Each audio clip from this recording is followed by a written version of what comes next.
Seems there was a flight 1022 that was headed from Helsinki to Toronto. And once they got in the air, about 30 minutes into the flight crew realized that there were 400 passengers on board, and they had only been allocated 200 meals. So what to do when all of a sudden one of the flight attendants got an idea?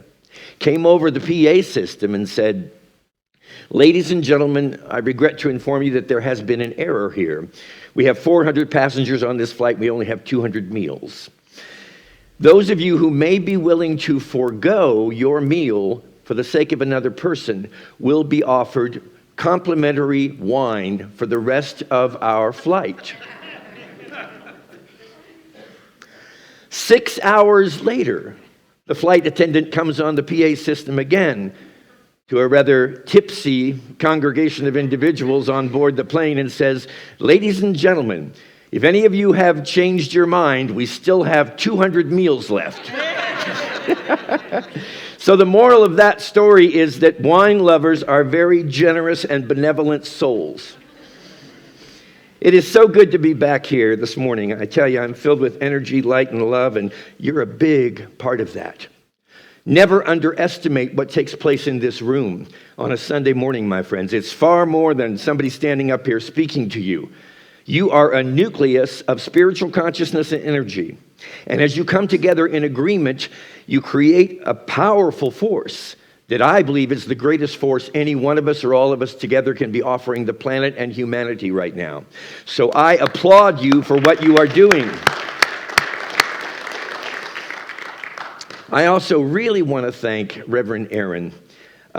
It's such an honor to be able to stand before you, and she has been so generous from the moment I arrived back from Miami and Kansas City to allow me the space to be here with you. And you know, when you're a minister, you never really stop being a minister.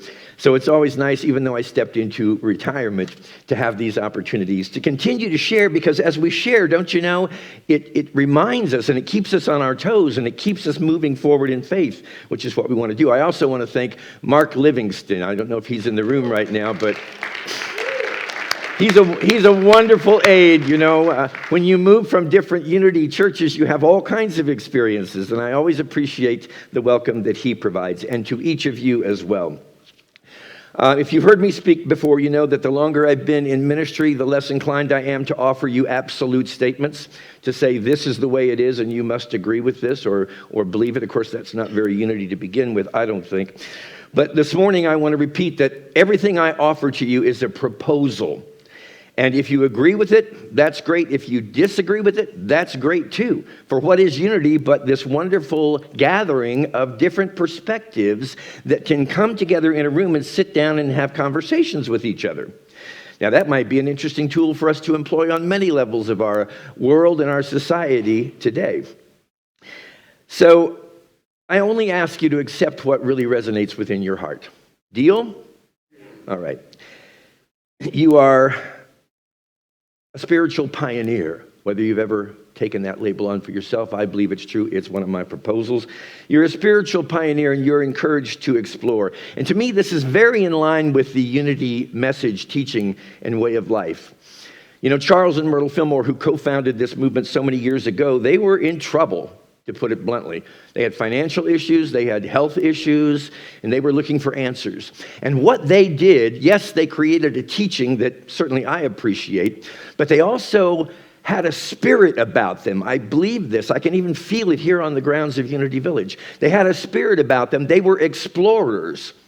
And they believed that teachings and practices and beliefs would be brought to them by virtue of what I'll call a cosmic curriculum. And that when an idea came to them, it was theirs to explore if it resonated within their heart. I believe they actually created their own religion, and I believe that the spirit of the Unity movement is inviting us to do the same thing. You know, religion and a belief system is not a turnkey operation that can just be handed to you by somebody. As wonderful as the Unity teaching is, I believe that you need to examine it for yourself and create your own religion, create your own set of beliefs. And that's what we're going to be talking about this morning, following, I believe, in the spirit and the tradition of Charles and Myrtle Fillmore. Okay. How you all doing? Such times we are living in. A lot of tumultuous activity taking place. I know people who are feeling grateful. I know people who are feeling angry. I know people who are feeling hopeful. And I know people who are feeling terribly afraid. And what I want to tell you this morning is, whatever you're feeling is welcome here. The author, Lori Deschain, says this: you don't have to be positive all the time. It's perfectly okay to feel sad, angry, annoyed, frustrated, scared, or anxious. Having feelings does not make you a negative person. It makes you a human being. And this, I think, is a little difficult sometimes for those of us in Unity, because we're taught about the power of positive thinking, and certainly that is true. But we're also taught about the power of total self-acceptance. So whatever you're feeling in the room this morning, I ask, can you hold yourself gently, tenderly, with compassion, understanding, and give yourself permission to be emotionally whatever you are in this moment. I don't think it's a good idea to ever try to push or repress an emotion. Our challenging or negative emotions, when they come up for us, are there for us to look directly in the face and to know our truth even in that process. So I love and accept all of you as human beings this morning, whatever you're feeling, and I honor that. I also want to honor the idea that there are different ways that we can interpret life, and that there are different ways to respond to whatever our interpretation is. You know, so often the issue is not really the event itself. It is our interpretation of that event, and then our response to that interpretation. I believe that personal, national, and global events can all be seen as calls to greater spiritual awareness. So one way of interpreting our experience in the world right now is to simply ask ourselves, what is seeking to be birthed? What is seeking to break through whatever may seem to be breaking down? Epictetus, which was a Greek philosopher, once said, and just take these words in if you don't hear anything else, I think there's power in this statement. We do not see things as they are. We see them as we are. We do not see things as they are. We see them as we are. So a call that I certainly have been receiving of late, and perhaps you have too, is to look very carefully at the identity that I am accepting for myself in any given moment or in life as a whole.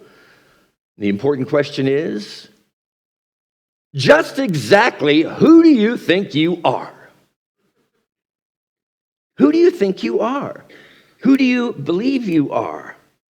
And I think right now, more than ever, it is so important to know this, because we decide, I believe, what identity we will accept for ourselves. And we can change that identity in any moment that we so choose. Why is our self-identification so important? Course in Miracles tells us this: what I see witnesses to what I think. Let me look on the world I see as a representation of my own state of mind. I know that my state of mind can change, and so I know the world I see can change as well. And a piece of that bears repeating, if not all of it, but let me look on the world I see as a representation of my own state of mind. Well, on a good day, that's a walk in the park. On a bad day, what? That's me? But I believe that every one of us has a projector within our own consciousness, within our own mind, and according to its interpretation of what's happening out here, it presents or supports or alters our day-to-day experience of life. In Unity, we say simply, as within, so without. The Russian writer Leo Tolstoy says, everyone thinks of changing the world, but no one thinks of changing himself. We all think the world needs to be changed, right? It needs to be better. It needs to be improved. What the hell is going on out there? As opposed to, how can I change myself in such a way that I understand myself to be capable of making a powerful contribution to the collective human consciousness? Friends, the whole of anything is nothing more or less than the sum of its parts. Would you agree? The whole of anything is the sum of its parts. The whole of humanity is the sum of every single one of us as a cell in the body of that humanity. The identity that I accept for myself will be equal to that which I am pouring into this collective. If I want to change life on the planet, it has to do with altering the collective consciousness, and the only way we can do that is by virtue of changing what we ourselves are putting into it. Life coach J. Mike Fields says, heal yourself. It heals the collective. It is the most unselfish thing you can do for your family, for your community, and for the world. This is individuation in motion. This is what it means to love, to find your way home. The most effective way, I believe, to heal yourself is to change your idea of who and what you think you are. There seem to be so many different ways that we could identify ourselves. Would you agree? I mean, there's a million different labels we can put upon ourselves. But I believe they all basically boil down to just a couple of different options. What I refer to as inauthenticity, in unity terminology, that is egoic nature, versus authenticity, in unity language, the Christ nature. Now, as we move into this conversation, I want you to do your best to try to not make anything that I'm going to say right or wrong or good or bad. Don't make inauthenticity bad or evil, and don't make authenticity or the Christ nature necessarily good. It's important we have an even playing field without judgment. Jesus said, "Judge not, lest ye also be judged." What I can say is, while neither of those two alternatives, authenticity or inauthenticity, ego or Christ, is good, bad, or right or wrong, they each, I guarantee you, provide very different experiences. In my experience, at least. I believe right now the universe is more than ever calling us to be authentic, individually and collectively. Did everybody get a handout when you came in the door today? And if so, would you grab a hold of it right now for me? I've done my best, and I'm going to admit this is a very subjective list here. If you did not get one, can you raise your hand? Awesome. Thank you, my dear. What I've done is create a list of, and there are an infinite number of words you could utilize to describe authenticity, the qualities of authenticity or the Christ, the qualities of inauthenticity or the ego. Just to run through a few of them on this list, you've got love, appreciation, and I think love and appreciation are very closely tied. You've got kindness, understanding, compassion, open-mindedness. I've said it here before and I'll say it again. The single most important ingredient on your spiritual adventure is open-mindedness. Whatever you do, my friends, never, never, never make up your mind. Because what happens the moment you make up your mind? You're in a box. And you've eliminated all the other options or possibilities that might be available to you. So open-mindedness, I believe, is a key component of authenticity. On the inauthenticity side of the coin, we've got fear, criticism, complaint. Most of these are qualities that I would coin under the term victimization, attack, accusation, guilt, and shame. Anytime you're feeling guilty or shameful, not right, not wrong, not good, not bad, but also not authentic. It's not authentic to the truth of who you are. Most of us, again, no judgment here, I'm putting myself right in here with you, and I'll share a couple stories with you that'll make it clear that I am right here with you. Most of us live from an inauthentic identity. an ego that is rooted in fearful doubt and concern. It's externally focused. What's going on out here? What's going on? What's he doing? What's she doing? It plays in the projection instead of in the projector, the external instead of the internal. It's an imposter. It's not really who you are. It's a contrived self-image. It's cultural conditioning. Don Miguel Ruiz refers to it as human domestication, a process that we all experienced when we were growing up, and we still are experiencing it today. A virtual reality character in a video game. That's the way my son describes it, and I kind of like that. It's like there's this character out here in this drama that's going on externally, and you are in control of that character. You've got your little control sticks here, but it's not you. It's just a character that you've created in a drama that is unfolding before your eyes. It always operates in victimization instead of liberation, and it results in an inauthentic experience of life. We can decide instead to identify, to define ourselves as authentic. And to do so means that we're going to see ourselves as the Christ presence, as loving, as internally focused, as working with the projector in our own consciousness instead of the projection outside of us. It's our essence. It's a perfect cosmic design. It's purely unconditional, operates totally in a liberated mode, and results in an authentic experience of life. Now, there's a Buddhist saying that tells us, your mind will believe anything you tell it. So feed it hope, feed it truth, feed it with love, feed it with the best definition and interpretation that you can of your own life. I told you I'd have a little true confession here, and I'm going to refer to this little story as the concrete souls. And I'm not referring to the soul. I'm referring to the soul. Because I just moved into a new apartment complex, and there's a lovely couple that lives above me. The challenge is that they walk around their apartment wearing concrete soles on their shoes. And I know they're not trying to be offensive. You know, apartments are apartments, and it's just part of apartment living. But I'm at home a lot because I'm semi-retired. I'm oftentimes experiencing silence by my computer as I'm writing something or putting a talk together for you, whatever it might be. And it's like, and at first that was very irritating. Now, it's not late at night, but it is sometimes early in the morning when I'm quiet in meditation and I'm having a spiritual experience. And sometimes I think they add to that by throwing large objects around the apartment. I don't have the full story on this, but I can tell you that it was irritating me. I'd like to say that I went immediately to my authenticity list. I am feeling love and appreciation.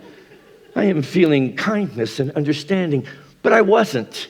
I was annoyed. I was disturbed. I was upset. And my point behind this, friends, is I'm not talking about major life-changing actions or activities. I'm talking about simple little things that happen every day.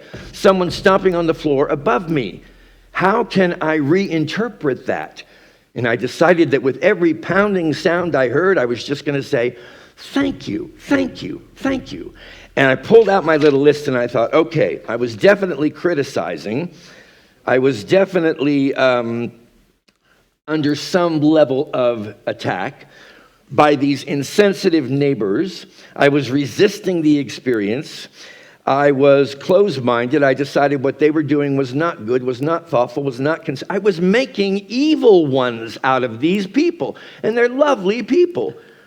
They just simply were unaware. They live on the third floor. Nobody lives above them. You know, if I was on the first floor, it would be a different story, but whatever. The point is, can we catch ourselves in those moments when we are moving into anything on the inauthenticity side of this list? And can we, in that catch, decide to make a different choice decide to make that we're going to show up differently in this? Can we do it right now with all the faces and the individuals and the personalities that we are seeing on our televisions, that we are watching on social media? Can we get up out of inauthenticity no matter how justified we may feel we are? And I'm always justified about my inauthenticity. In fact, I'll run around trying to find other people. Did you think that was inauthentic or not? Do you think that's worthy of judgment and condemnation or not? I mean, that's what we do. We want to gather people around our inauthentic understandings of who we are. Friends, the reason we are in the situation that we are in right now on this planet is because we are not expressing the truth of who we are. We have bought into lies about ourselves. We have bought into an identity that is simply not true. And we can change our minds.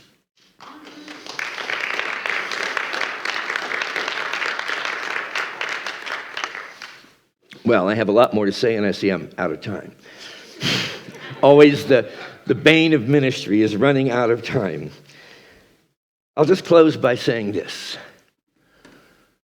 I really believe that you wouldn't be seated in this room this morning right now if it weren't that you had the ability to become a more conscious human being, to be less preoccupied with the definitions you've accepted about yourself, other people in life that are not authentic, that are not in alignment with the Christ nature that you are. We talk about this, friends, and it's easy to talk about, but it's not necessarily easy to act. It's not necessarily easy to stop when you hear the concrete souls above you of whatever it might be that seems to be in your way, and instead say, that's not who I am. Though I may have accepted that definition of myself long ago, it's not who I am in truth. And I can make different decisions. It's the little tiny things we do every day, my friends. It's the little reactions. No one of us needs to change the whole world, but can we change ourselves in even a mild or seemingly mediocre way? And I believe that we can. The writer and activist Adrienne Maree Brown says this. It's a proposal. You can take it, you can leave it. Things are not getting worse. They are getting uncovered. We must hold each other tight and continue to pull back the veil. Spiritual teacher Bashar says this. Even though your society appears to be breaking down and experiencing more chaos, we remind you that underlying chaos is hidden order. As the old way begins to crumble, a new vision of society will replace it. Your growing awareness of your divine presence and the power of your own spirits are now part of this new equation that will produce an outcome never before seen on earth. Now, that may seem a bit much for you to absorb right now in this moment, but what we're talking about here, my friends, is the power of your authentic vision. The power that you have to interpret what's happening right now is very important. Is it the end of the world? Is it a catastrophe for our country or for humanity? What is going on here? Or, regardless of any appearance to the contrary, I am determined now more than ever, by virtue of a call from the universe, to believe wholeheartedly the best is yet to be. There is something magnificent breaking through that which seems to be breaking down, and I want to be a midwife in that birth.